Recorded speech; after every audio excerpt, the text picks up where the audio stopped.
Hello, my name is Kaylin Buckman. I am a middle school special education teacher, and I will be presenting today on the effects of explicit vocabulary instruction on middle school special education students. As a special education teacher, the problem is that middle school special education students have reading scores that are below their grade level peers, which is supported through many scores and studies. In the year 2004, Black Orby et al. Argued that students with disabilities often have reading scores that are considerably lower than their peers who do not have disabilities.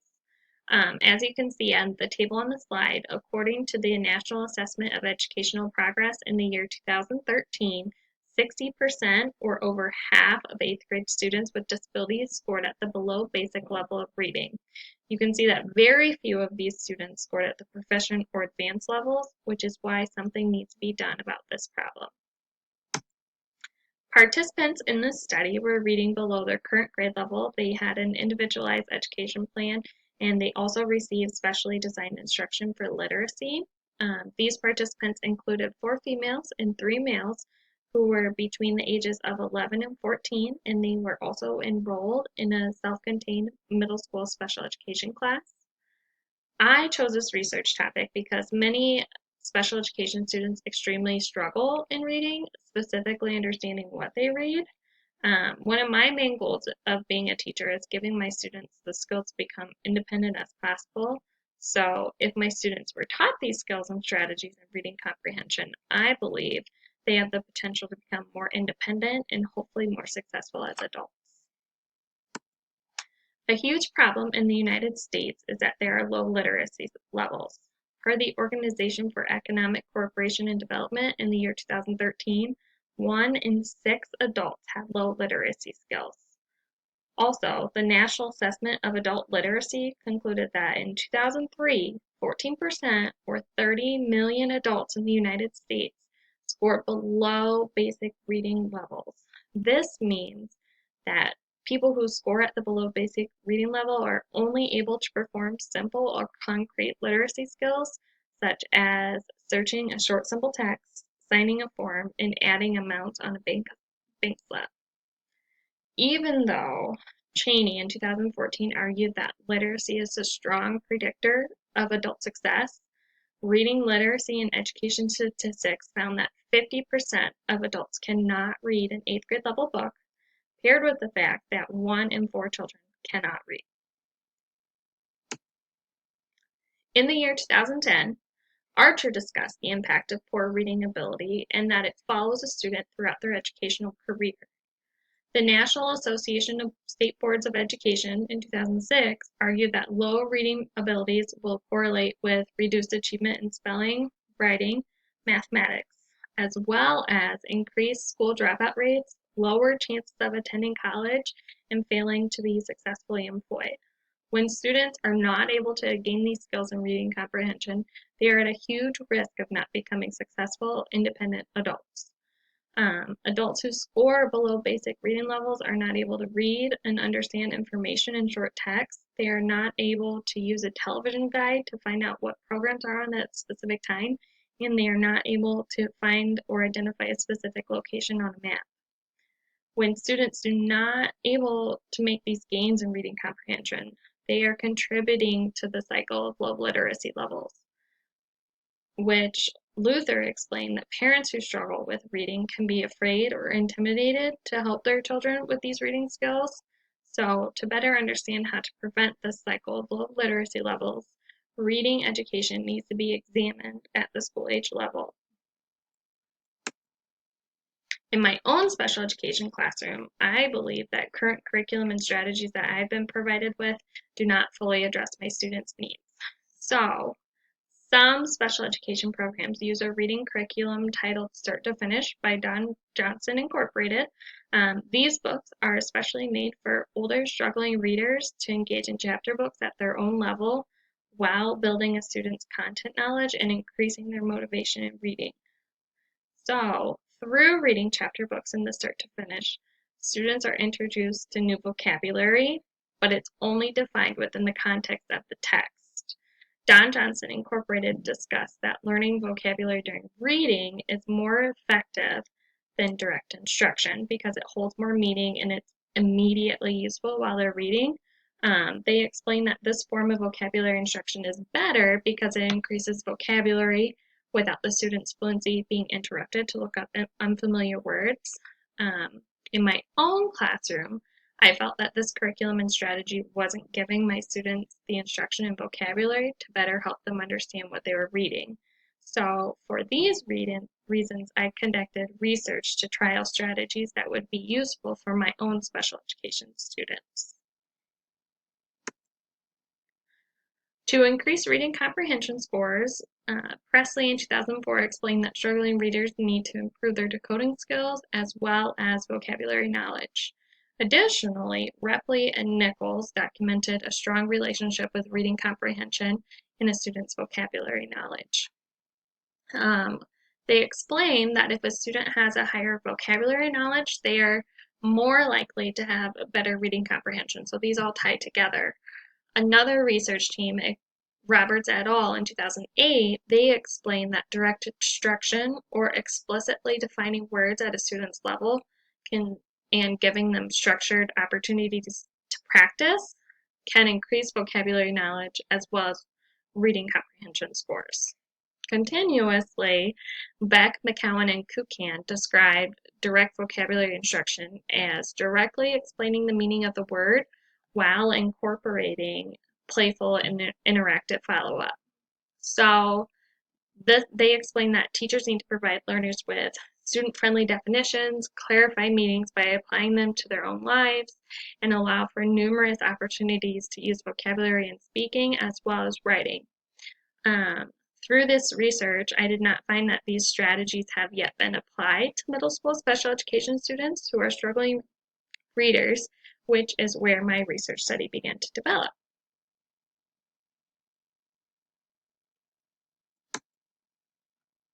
So the purpose of this study is to determine if explicit vocabulary instruction will increase reading comprehension scores for middle school special education students. So shown in the pictures here are some sample pages from our reading curriculum. This is from the book 20,000 Leagues Under the Sea, and as well as the worksheets that I use with the students for explicit vocabulary instruction. The measurement tools that I used in my research study included close reading assessments as well as curriculum-based measurements, the MAISE assessment, the start to finish close assessments, which the participants took at the end of every chapter. They were 8 questions, and the students were read or listened to these questions online and had to choose the correct choice. Throughout the study, there were a total of 20 closed quiz scores that were obtained within the 10-week period of my study, which meant that we read 2 chapters per week. The other measurement that I used were the MAISE assessments. These were taken at 3 times before instruction, in the middle of instruction between the phases, and at the end of instruction after phase B. I used the administration instructions to ensure validity. I also had some research on this to determine what the validity of this assessment was, and the researchers determined that MAISE assessments are moderately to highly reliable among middle school students. Toller et al. Discussed reliability ranges from 0.7 to 0.91, which they only had one outlier of 0.27 due to a specific passage. So these tests are shown to be reliable when assessing students in reading comprehension. I predicted that when middle school special education students are provided with direct vocabulary instruction, their reading comprehension scores would increase. So the dependent variable here is the student's reading comprehension scores, and the independent variable is the direct vocabulary instruction. The possible impact of the study is that the results can be used to help struggling readers with reading comprehension.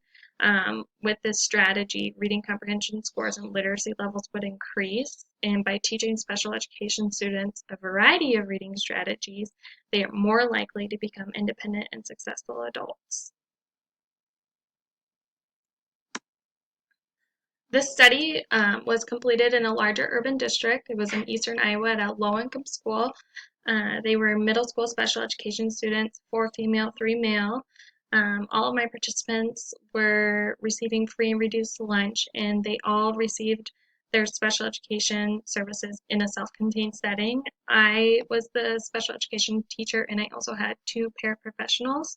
At the graph, you can see their reading levels. They range between kindergarten and fourth grade. Here were the materials for my study. I had 5 student computers, headphones, I used Microsoft Office, digital timers, and I also used the Start to Finish Gold Level Library. Some example titles from that were Sacagawea, Frankenstein, and 20,000 Leagues Under the Sea. So this was the procedure. It was a 10-week AB research design, and it had daily reading instruction. So you can see I had 2 phases, the baseline and the treatment. We, for each phase, did whole group reading instruction with a comprehension lesson, fluency practice, vocabulary instruction, and online reading independent practice.